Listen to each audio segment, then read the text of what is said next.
I thank the senator from Connecticut for his partnership on this legislation. He's been a real friend and a true partner on this legislation. We're happy to have the support of Senator Murray from Washington and Senator Sanders, who have been working on this issue for a long time. But this really is the middle-class issue of our time. And it doesn't just belong to college-age students, it belongs to all of us. Senator Murphy talked about how important it is for those of us who have young children and are beginning the process of trying to save up for our children's college education. But it also belongs to the grandparents' generation. So many people are thinking about whether they can help their kids to ameliorate their existing student loans or their grandkids to be able to afford college. As Senator Murphy mentioned, we spend almost $150 billion in some form or fashion on federal financial aid for institutions of higher learning, and that's a good thing. That is a matter of national strategy. That is about the American dream. That is about the premise that the president talked about in his State of the Union, which is that if you work hard and you play by the rules, that you can move up the economic ladder. And higher education is one of the best ways to do that. It always has been in the United States of America. But here's the problem. And the senator from Connecticut talked about an individual example, but let me give you the aggregate data. Over the last 10 years, we have spent 20% more, and we have gotten 25% less. We are spending 20% more, and we are getting 25% less. That means that although our investment in higher education and theoretically in college affordability has increased, the net cost for students has gone up by 25%.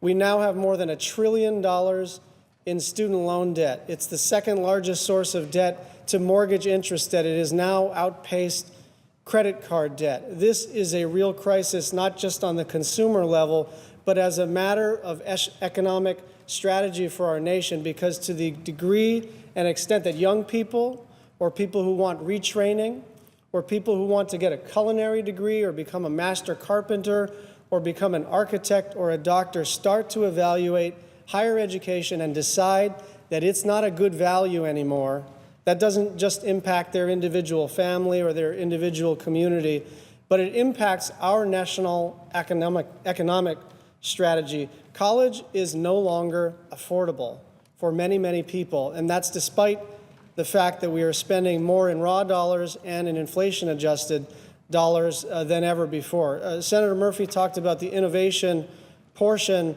of this legislation. We also have an accountability portion of this legislation. Here's the basic premise. As an institution of higher education, if you're a for-profit, if you're a not-for-profit, or even if you're a public institution, it's not the federal government's job to determine what your mission may be. And certainly if you're a private for-profit, we're not here to dictate your organization's mission. But a for-profit institution has no special right to federal funding. And if you're going to receive billions of dollars in federal subsidies, we think it's reasonable, as we endeavor to reauthorize the Higher Education Act, that we tie some reasonable public policy strings to those dollars. And all we are saying is that we want institutions of higher learnings, and especially their leadership, to wake up every morning and think not first about profits, not think first about how they're going to market to find more customers, but think about access and affordability. And what we're saying is that different institutions may have different missions.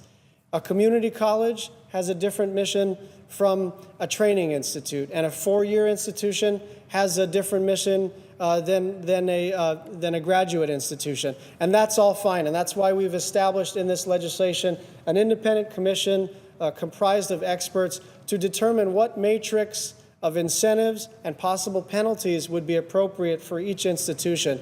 But here's the bottom line. We are spending more and getting less, and we are spending $150 billion. This system is not working, and we're pleased to have the support of several of our colleagues. We're going to be enlisting the support of many others, and I'm looking forward to continuing the conversation with the senator from Connecticut.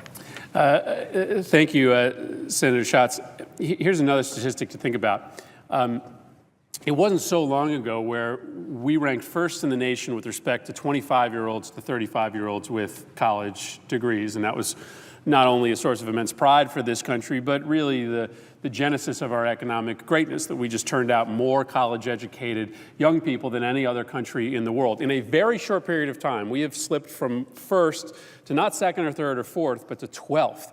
We are now 12th in the world with respect to the number of 25 to 35-year-olds with college degrees. Now, part of the reason for that is that a lot of other colleges, a lot of other countries have caught up to the United States. But the crisis in this country is no longer just a crisis of access. That was the buzzword for a long time, that we needed to increase access to college. We now have a crisis of completion, in which millions of students are starting school and not finishing it for a variety of reasons, but largely because of the astronomical cost. Today, the majority of students are not graduating in 6 years.